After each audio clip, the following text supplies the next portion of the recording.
Mi esposa me rechazó en la cama. No me toques, yo tengo amor propio. Al día siguiente, yo rechacé sus exigencias. No preguntes, yo tengo amor propio. Se volvió loca. Mi esposa dijo que yo tengo amor propio cuando solo toqué su pierna. 7 meses después, fui yo quien necesitó tener amor propio para irme. Me casé pensando que había encontrado a la persona de toda la vida, pero en algún punto entre el tercer y el quinto año, mi esposa, Gracie, se convirtió en alguien que no reconocía. Yo soy Dean, tengo 36 años, soy gerente de proyectos en una empresa de tecnología en Chicago, gano $85,000 al año. Nunca engañé, nunca aposté, nunca hice nada que haría que una persona razonable se fuera, pero aparentemente ser un buen marido no era suficiente. El cambio llegó despacio, como moho detrás de la pared. No lo ves hasta que el daño ya está hecho. Gracie empezó a pasar más tiempo con su amiga, Mónica, una mujer divorciada que parecía haber convertido odiar a los hombres en su profesión de tiempo completo. Y de repente, toda conversación parecía un interrogatorio, como si yo estuviera siendo cuestionado por una fiscal que ya había decidido que yo era culpable. La mamá de ella tampoco ayudaba, siempre llamando a la hora de la cena con comentarios sobre cómo la hija de su amiga se casó con un doctor, o cómo el yerno de la vecina compró un yate, pinchazos sutiles que dejaban claro que yo no daba la talla. El cuarto se fue enfriando primero, no de una vez, sino por etapas, como alguien bajando el termostato hasta que empiezas a temblar. Se acostaba cada vez más tarde, siempre con el celular, siempre con alguna excusa. Y yo traté de ser comprensivo porque eso es lo que haces en un matrimonio, ¿verdad? Pero la comprensión se volvió semanas, luego meses, y cada vez que intentaba iniciar algo, aunque fuera solo tomarle la mano, recibía el mismo hielo, el mismo suspiro pesado, como si yo fuera un peso que ella tenía que tolerar. Mónica estaba en la casa todo el tiempo, por lo menos 3 veces por semana, y ellas se quedaban sentadas tomando vino y hablando en esas voces bajas que se callaban en el segundo en que yo entraba. Agarraba pedazos sueltos, quejas sobre maridos, sobre hombres, sobre cómo las mujeres merecen ser tratadas como reinas.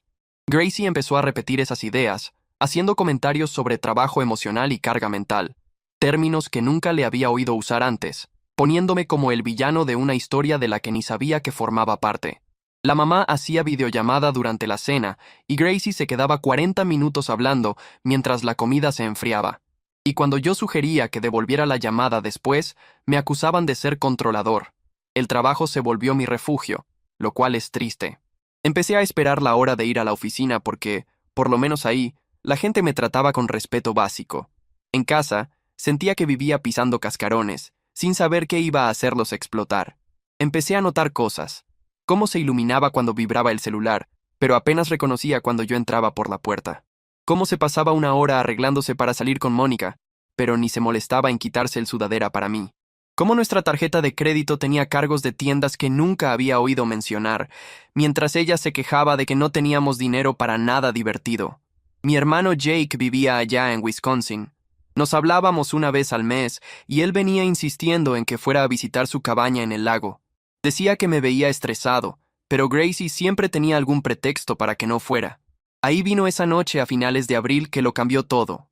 Llegué a casa como a las 7, cansado, pero de buen humor porque acababa de cerrar un negocio grande que me iba a dar un bono de $5,000.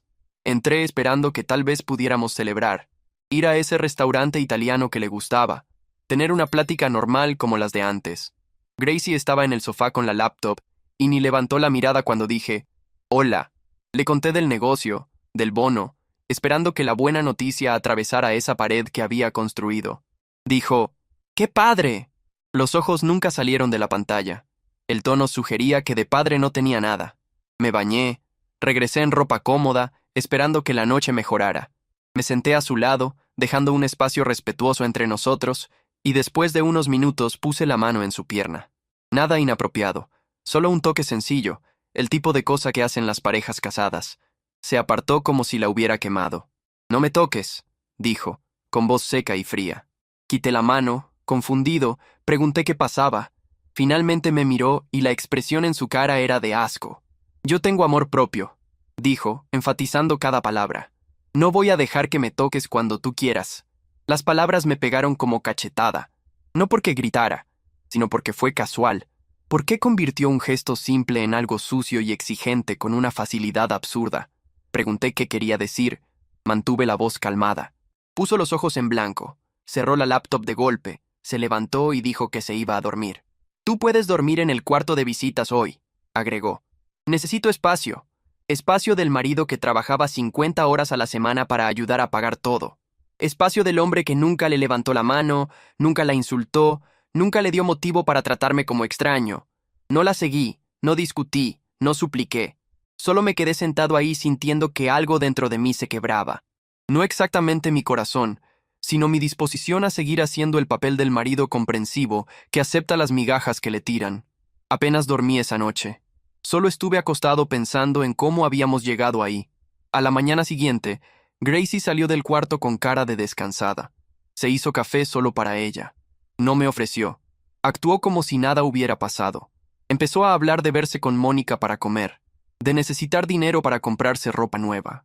Plática casual, como si fuéramos roomies y no pareja. Ahí fue cuando algo hizo clic. Llámalo claridad o cansancio después de intentar hacer feliz a alguien que decidió que ser feliz conmigo no entraba en sus planes. Me pidió que le transfiriera $500 para compras. Lo dijo como si me estuviera pidiendo que le pasara la sal. La miré de verdad y vi arrogancia en sus ojos. No, dije, simple y directo. Levantó la cara, la confusión cruzándole el rostro. Yo también tengo amor propio. El silencio que siguió fue ensordecedor. Se oía el reloj de la cocina haciendo tic-tac. Se oía todo, menos la respiración de Gracie, porque creo que por un segundo simplemente dejó de respirar. Su cara pasó por 5 emociones en 3 segundos. Confusión, shock, enojo, incredulidad y al final, esa máscara fría. Preguntó qué acababa de decir. La voz baja, más peligrosa. Lo repetí, más despacio. No, yo también tengo amor propio, y no voy a financiar un estilo de vida para alguien que me trata como basura dentro de mi propia casa. Se rió. No una risa de verdad. Ese sonido amargo que hacemos cuando no creemos lo que oímos. Dijo que yo estaba siendo ridículo, que $500 no eran nada, que yo tenía que mantenerla. Seguí tranquilo. Dije que el apoyo funciona para los dos lados. El respeto también. Que no iba a ser su cajero automático personal mientras ella ni soportaba que la tocara. Ahí fue cuando se volvió loca de verdad. Empezó a gritar que yo era controlador, que la estaba manipulando con dinero, igual que todos los hombres. No grité de vuelta. Solo me quedé ahí, dejando que descargara mientras yo terminaba mi café. Cuando se quedó sin aire, dije que me iba al gym y después a casa de Mark a la noche de póker. Exigió que cancelara. Dijo que necesitábamos hablar. Dije que podíamos hablar mañana. Agarré mis llaves y salí mientras ella todavía estaba hablando a media frase. Ese entrenamiento fue el mejor que había hecho en meses. Cada repetición parecía levantar años de resentimiento de mi pecho. Cada kilómetro en la caminadora parecía que corría lejos de la versión mansa en la que me había convertido. Esa versión de mí que había olvidado lo que era tener columna. La noche de póker en casa de Mark era para hacer mi escape. Yo y 4 cuates que conozco desde la universidad, sentados alrededor de una mesa con fichas y chelas. Mark vive a 20 minutos de mí, tiene mesa de póker de verdad, y esas noches pasan 2 veces al mes, puntualitas, como reloj. Llegué como a las 8, sintiéndome más ligero que en semanas. Los cuates ya estaban ahí, Mike, Tom, Steve y el propio Mark, todos buenos amigos que habían visto, poco a poco, cómo mi matrimonio me asfixiaba. Jugamos unas manos. Hasta estaba ganando, la plática fluía fácil, normal, esas cosas simples que te recuerdan qué se siente ser persona en vez de saco de boxeo. Ahí, como a las 9:30, vibró mi celular. Era un mensaje de Gracie preguntando dónde estaba y a qué hora llegaba. Decía que necesitábamos hablar. Lo ignoré. 10 minutos después llegó otro, más mandón, diciendo que regresara a la casa ya. Puse el celular en silencioso y me concentré en el juego. Fue cuando oí los golpes en la puerta de Mark. No eran golpes amistosos, eran golpes agresivos que hicieron que todos levantaran la cabeza. Mark abrió y oí la voz de Gracie antes de verla. Altisonante. Entró al comedor con Mónica atrás. Las dos vestidas como si fueran a antro, no a invadir una partida de póker. La vibra de la sala se murió al instante. Gracie me miró con una expresión de triunfo mezclado con coraje, como si me hubiera cachado haciendo algo terrible y no solo jugando cartas. «Necesitamos hablar», anunció. No preguntó. Como si todos ahí fuéramos puro escenario en su drama personal. Mónica se quedó atrás, brazos cruzados, moviendo la cabeza en señal de apoyo. Yo seguí sentado. No me paré. No pedí disculpas. Solo dije que llegaría a la casa más tarde y que podíamos hablar allá. Para ella, eso no fue suficiente. Empezó a soltar un chorro de cosas sobre cómo la estaba ignorando, siendo inmadio, que tenía que crecer y enfrentar nuestros problemas en vez de huir. Los cuates se quedaron viendo las cartas, claramente incómodos. Gracie siguió hablando, la voz cada vez más alta, diciendo cosas de nuestra vida privada que no tenían por qué salir frente a mis amigos. Se quejaba de que nunca escuchaba, que era egoísta. Mónica se metió al quite, soltando comentarios de apoyo sobre cómo los hombres siempre hacen eso, siempre evitan las pláticas de verdad. La dejé terminar. La dejé decir todo lo que quisiera mientras yo solo estaba ahí, con las fichas apiladas frente a mí, esperando. Cuando por fin paró para respirar, me levanté tranquilo, corrí la silla, miré a Mark y dije que estaba fuera de esa mano. Después miré a Gracie. Regreso a la casa cuando yo regrese.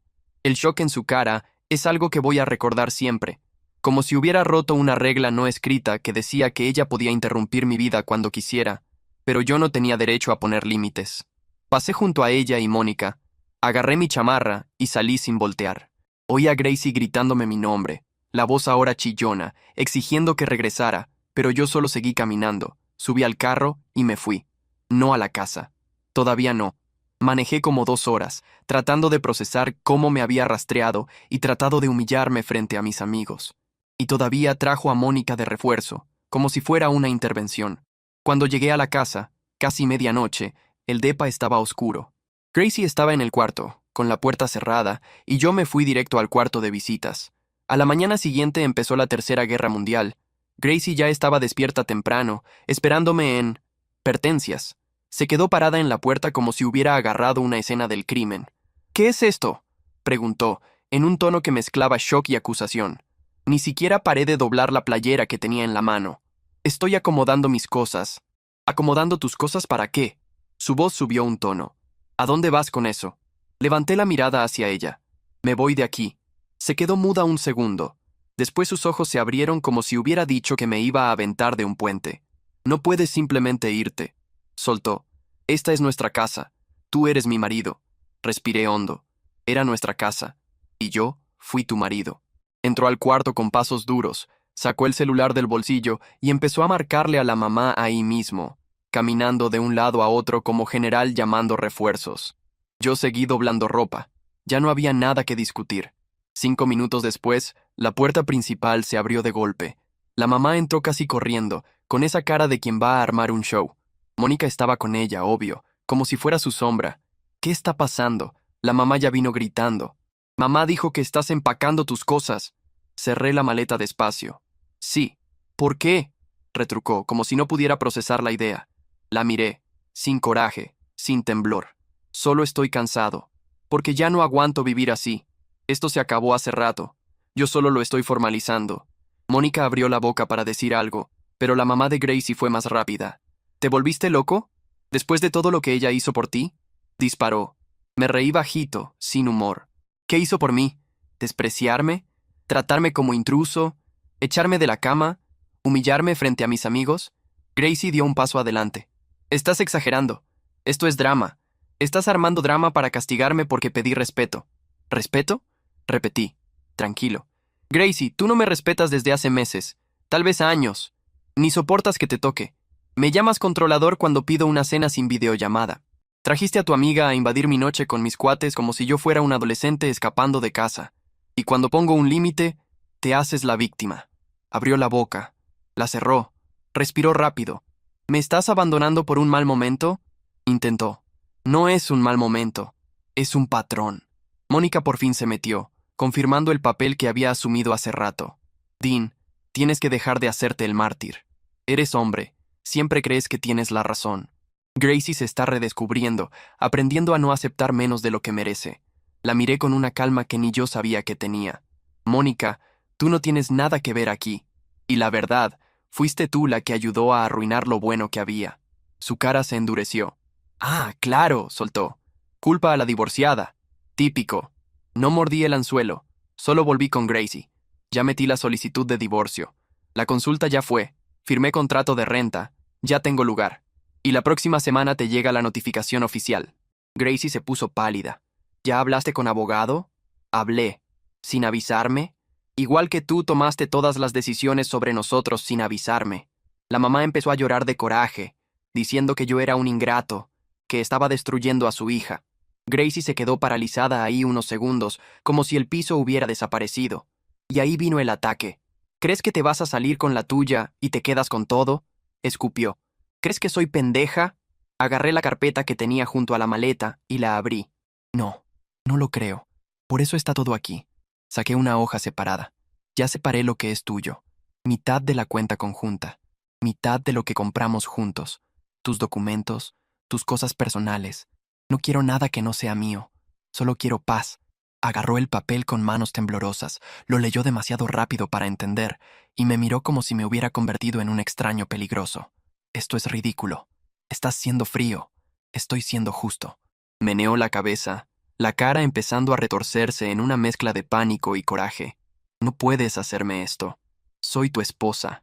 Y yo fui tu marido. Repetí, igual que le había dicho a la mamá. Pero tú ya no quisiste eso. Quisiste a alguien que financie tu vida, que te valide, pero no quisiste pareja. Mónica intentó jalar a Gracie del brazo, susurrándole algo como, déjalo, está blefeando, pero vi en los ojos de Gracie que entendió que no era blefe, porque yo no estaba gritando, no estaba rogando, no estaba tratando de convencer, solo me estaba yendo. Cerré la maleta, pasé junto a ellas, y me dirigí a la sala. La mamá vino atrás. Si sales por esa puerta, Dean, no regresas nunca. Me detuve lo suficiente para contestar. Ese es el chiste. Agarré mis llaves. Abrí la puerta. Atrás de mí oía a Gracie sollozar y a su mamá diciendo algo de que me iba a arrepentir, y a Mónica diciendo, te lo advertí. Pero por primera vez en mucho tiempo, nada de eso me detuvo. Bajé las escaleras sintiendo el pecho ligero, como si por fin me hubiera quitado una ropa mojada que traía puesta desde hacía años. Subí al carro, manejé hasta mi nuevo depa, y cuando cerré la puerta de ese lugar sencillo, vacío y silencioso, respiré. De verdad. El lunes siguiente, Gracie recibió la notificación oficial. Me llamó como 15 veces más. Mandó mensajes de todo tipo.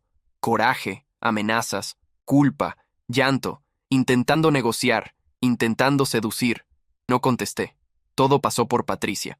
Intentó vender su versión a la familia, que yo estaba inestable, que tenía crisis de mediana edad, que había cambiado de la noche a la mañana. Pero la verdad es que no había cambiado de la noche a la mañana. Solo había dejado de aceptar. Y lo más irónico fue lo que Tom, el marido de su hermana, me mandó 2 semanas después, en un mensaje cortito. Hermano, no sé todo, pero solo quería decirte que te entiendo. Cuídate. Eso valió más que cualquier sermón que había aguantado de las otras 3. El divorcio fue rápido, como había dicho Patricia. Sin hijos, sin casa comprada, solo cuentas que dividir y vida que empezar de nuevo. Y por primera vez desde que empezó ese moho invisible, sentí que el aire estaba limpio otra vez. Ropa. Se quedó parada en la puerta, horrorizada, exigiendo saber qué estaba haciendo, si me estaba yendo. ¿Cómo me atrevía siquiera a pensar en abandonar a su hija? Le dije con calma que estaba organizando mis cosas, que Gracie y yo teníamos problemas serios, problemas de los que ella estaba muy enterada, y que probablemente debería tocar antes de usar esa llave, o mejor aún, devolverla. Empezó a hablar de familia, compromiso, de cómo mi generación se rinde muy fácil. Yo solo seguía acomodando. No discutí, no expliqué, no traté de convencer. Solo la dejé gastar saliva mientras doblaba las últimas camisas y cerraba la caja con cinta. Le entregué los papeles del divorcio a Gracie una mañana de martes, a mediados de junio. Hice que un actuario los entregara mientras yo estaba en el trabajo, para no tener que ver su reacción. Mi celular explotó como a las 10 de la mañana. 17 llamadas perdidas antes de que finalmente contestara. Y su voz era algo entre grito y llanto, exigiendo saber qué había hecho, cómo podía hacerle eso, si era algún tipo de broma. Le dije tranquilo que no era broma, que había llevado mis cosas esenciales a un depa nuevo durante las últimas 2 semanas, que mi abogada se pondría en contacto sobre la división de bienes y que ella debía buscar su propio abogado. Pasó por las 5 etapas del duelo en como 3 días. Empezó con negación total, diciéndole a todo mundo que solo estaba teniendo un colapso, que iba a regresar en cuanto se me enfriara la cabeza. Después vino la fase del coraje. mensajes a las 2 de la mañana llamándome de todo, buzones de voz de su mamá amenazando con demandas, Mónica posteando indirectas en redes sobre hombres tóxicos y mujeres liberándose de lastres, claramente sobre mí, y yo solo las bloqueé a todas. La fase de la negociación fue casi triste. Gracie apareció en mi oficina 3 veces en una sola semana. La seguridad tuvo que sacarla 2 veces. Lloraba y prometía cambiar. Decía que iría a terapia, que podíamos arreglar todo si le daba una oportunidad más. Le dije lo mismo cada vez. Se acabó. Que aparecer en mi trabajo no ayudaba en nada a su caso. Intentó involucrar a mis amigos. Le llamó a Mark pidiéndole que me metiera en razón. Mark dijo que apoyaba mi decisión y colgó. Hasta le llamó a mi hermano Jake. Seguramente sacó su número de una lista vieja. Jake le dijo de frente que la había visto tratarme como basura por 2 años y que debía haberme ido antes. Nada funcionó, porque todos los que de verdad nos conocían habían visto cómo me trataba. Entonces vino su gran gesto final, que selló todo del peor modo posible. Era principios de agosto, como 6 semanas después de entregar los papeles, y yo había subido a la cabaña de Jake en el norte de Wisconsin para un fin de semana largo. Jake no pudo ir esa vez por trabajo, así que estaba solo. Era perfecto, aislada, a la orilla de un lago pequeño, sin vecinos a menos de 800 metros. El sábado en la noche, como a las 7, estaba sentado en el muelle con una chela viendo el atardecer cuando oí un carro llegar. Pensé que tal vez Jake había logrado escaparse, pero entonces oí la voz de Gracie llamándome, arrastrada y alta. Vino tropezando por el sendero hasta el muelle, y se veía a 50 metros que estaba borracha, bien borracha, tropezando con raíces y piedras, apenas manteniendo el equilibrio.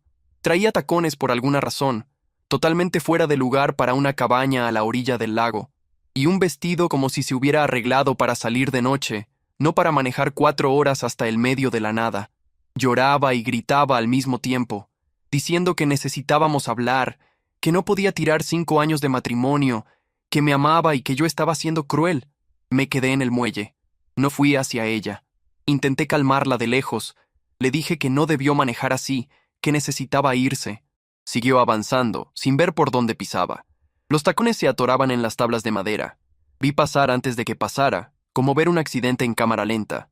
Su pie se enganchó en una tabla floja. Movió los brazos buscando algo donde agarrarse, pero solo agarró aire, y entonces cayó de lado directo al lago. El chapuzón fue enorme. Su grito se cortó al instante con el agua helada. Salté de inmediato, no porque quisiera salvarla específicamente, sino porque dejar que alguien se ahogara no era opción. Agarré su brazo y la jalé hasta la parte baja. Tosía y se ahogaba, demasiado borracha para nadar bien. Había perdido los 2 tacones en el agua. Su celular se quedó en el fondo del lago, arruinado. El maquillaje le corría en ríos negros por la cara. Solo se quedó ahí sentada temblando y llorando, preguntando por qué ya no la amaba. Le di una toalla y ropa vieja de Jake para que se cambiara e intentara bajar la borrachera. Después llamé a un taxi local, porque no había Uber en ese rincón del mundo. Cobró una fortuna por ir hasta allá. Mientras esperábamos, ella seguía intentando hablarme, diciendo que Mónica se había equivocado, que su mamá se había equivocado, que ahora lo veía. Le dije que eso era exactamente por lo que se había acabado. Esa incapacidad total de respetar límites o actuar como adulta racional. El taxi llegó 45 minutos después. El conductor se veía visiblemente incómodo al recoger a esa mujer empapada, vestida con ropa enorme de hombre, con el maquillaje destruido. Pagué por adelantado para que la llevara al hotel más cercano, a como 24 kilómetros de ahí.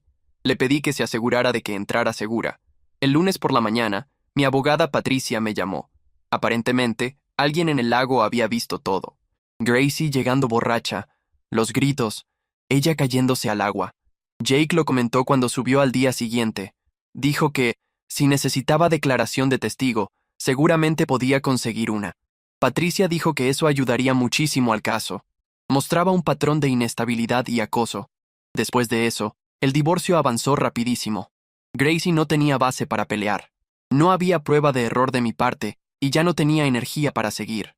Nos vimos una vez para mediación a finales de septiembre. Dividimos todo 50-50, como exige la ley de Illinois. Me quedé con mi carro y mi plan de retiro. Ella con los suyos. Dividimos los muebles, cerramos las cuentas conjuntas, y ya. El juez firmó los papeles finales a principios de noviembre, más o menos 7 meses después de esa noche en que me dijo que no la tocara. 7 meses después de que dijera que tenía amor propio. Lo último que supe es que Gracie está viviendo con Mónica, trabajando en un puesto de entrada en un banco, ganando como 40,000 al año y pasando los fines de semana posteando frases inspiradoras sobre mujeres fuertes en redes sociales. La mamá todavía me manda correos de vez en cuando con asuntos tipo, te vas a arrepentir de esto, y yo los borro sin abrir. Ahora estoy en mi propio depa, de un cuarto, con buena luz y vista a la ciudad. Mis noches de póker volvieron, 2 veces al mes. Voy al gym 5 veces por semana. Y la neta, nunca me había sentido tan en pachanga. Mis amigos dicen que me veo más joven, más feliz, como si me hubieran quitado un peso de encima. Y tienen razón. Pasé 5 años tratando de hacer feliz a alguien que decidió que ser miserable conmigo era más satisfactorio que ser feliz sola. Gracie quería respeto. Lo consiguió.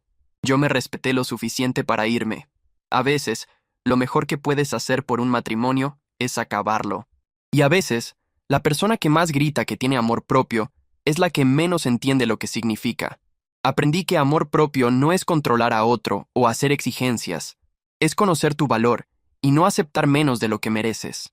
Y el día que por fin aprendí esa lección fue el día que recuperé mi vida. Comentario Reddit. Y eso es todo, banda. Gracie quería amor propio. Se volvió fiscal del contacto físico, policía del dinero y jefa de límites que solo valían para un lado. Al final, consiguió exactamente lo que pidió.